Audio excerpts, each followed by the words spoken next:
Friday morning போல் சரி hair wash பண்ணலான்ட்டு oil apply பண்ணிவிட்டு சிக்கி எடுத்துகிட்டு இருந்தேன். பார்த்தா இவ்வளோ ஹேர் ஃபாலு, அச்சோ என்ன இது அப்படின்ற மாதிரி ஆயிடுச்சு.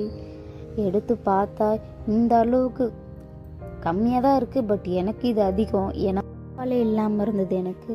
இப்போ புதுசாக இருக்கு, சரி எதா பண்ணலாம் அப்படின்னு யோசிச்சேன். சரி இன்னைக்கு பண்ணிடலான்ட்டு ஆலோவேரா எடுத்துக்கினேன். அது கூட இஞ்சி கட் பண்ணி வச்சு அது கொஞ்சம் என்னுடைய ஹேருக்கு தேவையானதை நான் எடுத்துக்கிருக்கேன். அதை மிக்சியில் நல்லா மையாக அரைச்சிக்கணும். அரைச்சிக்கிறதுக்கப்புறமா அது ஒரு பவுலில் வந்து ட்ரான்ஸ்ஃபர் பண்ணிடணும். அப்புறம் ஃப்ளாக்ஸ் சைடை வந்து நான் ஒரு ஸ்பூன் வந்து போட்டு கொதிக்க வச்சு அதை ஆற வச்சுட்டேன். அதை போட்டுக்கினேன்.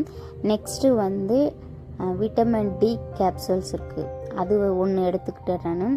அதையும் எல்லாம் போட்டதுக்கப்புறமா நல்லா மிக்ஸ் பண்ணி விட்டுட்டேன். ஸ்பூனில் மிக்ஸ் பண்ணலாம், பட் வந்து அந்த ஃப்ளாக்ஸ் சீட் வந்து அது ஜெல் மாதிரி கெட்டியாக இருக்கும். சரி அது ஸ்பூனெல்லாம் வச்சு மிக்ஸ் பண்ண ஆகாது, நம்ம கையை வச்சு நல்லா நம்ம இது பண்ணாதான் அது நல்லா விட்டமின் டி கேப்சூலும் சரி அந்த ஃப்ளாக்ஸ் சீடும் சரி எல்லாமே கரெக்டாக நல்லா மிக்ஸ் ஆகிருக்கும்.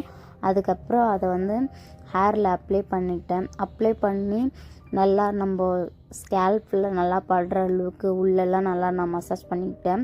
நான் ஸ்கேல்ப் வரைக்கும் தான் அப்ளை பண்ணிக்கிட்டேன், முடி ஃபுல்லெல்லாம் அப்ளை பண்ணிக்கல.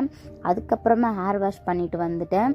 ஃபஸ்ட்டு நான் ஸ்டார்டிங்கில் எடுத்த சிக்கு மாதிரியே உடச்சி காட்டுறேன் பாருங்கள். இப்போ தான் ஹேர் வாஷ் பண்ணிட்டு வந்து தான் சிக்கி எடுக்கிறேன். ஸ்டார்டிங்கில் என்ன எப்படி நான் சிக்கி எடுத்தனோ அதே மாதிரி தான் எடுத்திருக்கேன். ஒரே வாஷில் அந்த ஹேர் ஸ்டாப் ஆகிருக்கு பாருங்கள். எனக்கு இதை நான் ட்ரை பண்ணிகிட்டு இருந்தேன் ஸ்டார்டிங்லலாம், பட் இப்போது வந்து நிறைய ஒர்க் இருந்துச்சு, வீடு ஷிஃப்ட் பண்ணோம், நிறைய பாப்பாவுக்கு உடம்பு சரியாமல் ஆச்சு, என்ன கேர் பண்ணிக்கல. பட் இன்றைக்கி பண்ணிடலான்னு பண்ணேன். அந்த சீப்பில் ஒரு முடி கூட இல்லை பாருங்கள். இப்போ தான் எனக்கு ஹாப்பியாகவே இருக்குது. அப்போ ஃபீல் பண்ணது ஃபஸ்ட்டு சிக்கு ஒடிக்கும் போது கொஞ்சம் கஷ்டமாக இருந்துச்சு. பட் இதை வந்து பண்ணுறதுக்கு எனக்கு டைம் இல்லை, பாப்பா வச்சுக்கிட்டு வீட்டு வேலையும் பண்ணுறதுக்கு ரொம்ப கஷ்டமாக இருந்துச்சு. சரி இன்றைக்கி அந்த ஹேர் ஃபால் இவ்வளோ இருக்குதுன்னு பார்த்துட்டு இப்படியே விட்டால் சரி வராதுன்னு சரின்னு பண்ணிட்டேன். இதுலேயே இஞ்சி யூஸ் பண்ணனா, இஞ்சி வந்து ஸ்கேல்ப்க்கு வந்து பிளட் சர்க்கிள்ஸை இம்ப்ரூவ் பண்ணும். ஃப்ளாக்ஸ் சீட் வந்து ஒரு கண்டிஷ்னராக கூட யூஸ் பண்ணலாம், ஹேர் ஷைனிங்காகவும் அப்புறம் ஹேர் க்ரோத்துக்கும் ரொம்ப இம்பார்ட்டண்ட்டாக இருக்கும். விட்டமின் டி கேப்சூல் முடியை வலுவுப்படுத்துறதுக்கும் புது முடி வளர வைக்கிறதுக்கு யூஸ் ஆகும். அதுக்காக தான் நான் இதை ஆட் பண்ணியிருக்கேன். Okay bye.